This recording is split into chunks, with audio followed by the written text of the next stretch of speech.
Baik, hari ini saya akan menjelaskan tentang pelajaran kimia kelas 11, khususnya KD 3.3, yaitu menjelaskan jenis entalpi reaksi, hukum Hess, dan konsep energi ikatan. Oke, sekarang kita lihat di sini. Nah, untuk menentukan delta H reaksi, itu dapat kita tentukan dengan 4 macam, ya. Yang pertama, menggunakan perubahan entalpi standar atau delta H. Yang kedua, menggunakan percobaan, yaitu menggunakan alat kalorimeter. Yang ketiga, menggunakan hukum Hess. Dan yang keempat, data energi ikatan. Karena menyesuaikan dengan KD 3.3, maka yang akan dibahas kali ini adalah poin nomor 1, 3, dan 4. Sementara untuk nomor 2, mengenai percobaan menggunakan kalorimeter, dilewatkan. Oke, yang pertama kita masuk di perubahan entalpi standar atau delta H. Oke, ini dia. Nah, dalam menentukan delta H reaksi menggunakan perubahan entalpi standar, itu ada 5 macam ya. Yang pertama, entalpi pembentukan standar atau delta HF. Yang kedua, entalpi penguraian standar atau delta HD. Yang ketiga, entalpi pembakaran standar atau delta HC. Yang keempat, entalpi pelarutan standar atau delta HSOL. Yang terakhir, entalpi penetralan standar atau delta HN. Nah, kelima jenis entalpi standar ini menggunakan suhu yang sama, suhu standar, yaitu 25 derajat Celcius dan 1 atm. Oke. Nah, sekarang saya akan jelaskan dari kelima jenis entalpi standar berikut ini. Yang pertama, entalpi pembentukan dengan penguraian.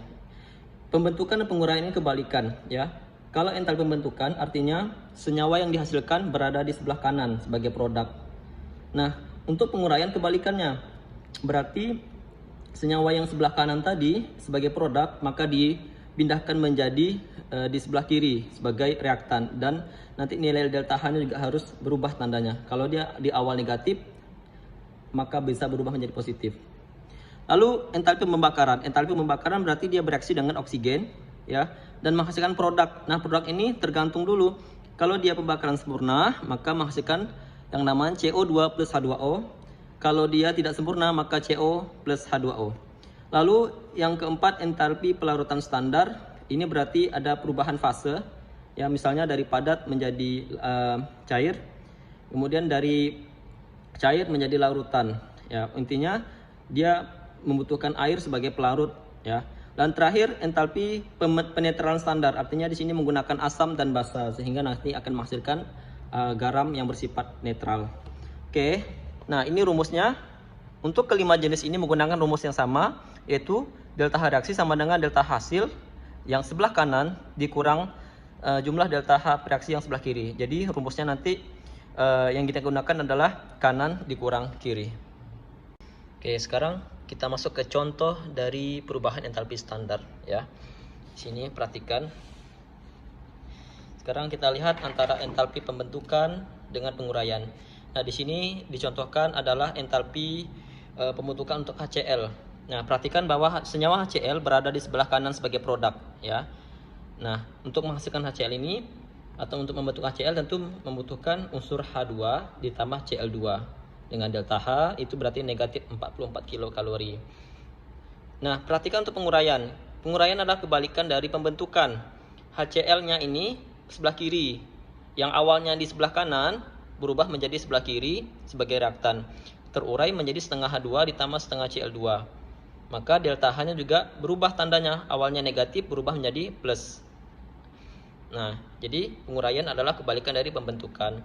Contoh yang kedua, reaksi ketiga adalah pembakaran. Nah, reaksi pembakaran berarti direaksikan dengan oksigen. Nah, perhatikan C2H2 ditambah oksigen menghasilkan 2CO2 plus H2O. Ini untuk yang pembakaran sempurna.